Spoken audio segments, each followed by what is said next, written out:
So this slide presentation will discuss additional problems dun sa ating 6th chapter.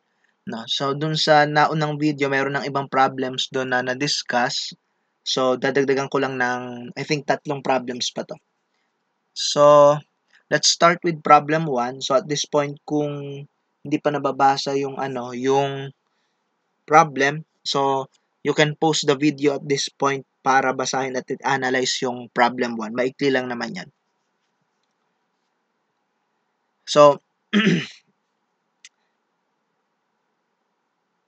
ang given sa atin is meron siyang day sales outstanding na 40 days tapos annual sales na 7,300,000 and we are asked for the balance of accounts receivable. So, ayan po yung mga given natin. So, meron siyang day sales outstanding na 40 days. So, ang formula natin ng day sales outstanding is 365 days divided by receivable turnover. So, by algebra, no? So, medyo gagamit ka dito ng mga cross multiplication tsaka transposition. So, 365 divided by 40, no? Medyo i-manipulate mo yung naunang equation will give you a receivable turnover of 9.125 times. So, ang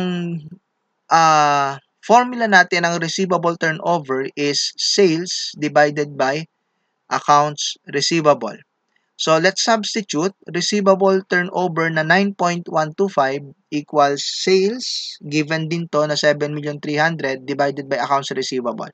So, again, using yung inyong skills in algebra, so you will divide 7,300,000 by 9.125. So, our accounts receivable will be 800,000. So, that is our problem 1.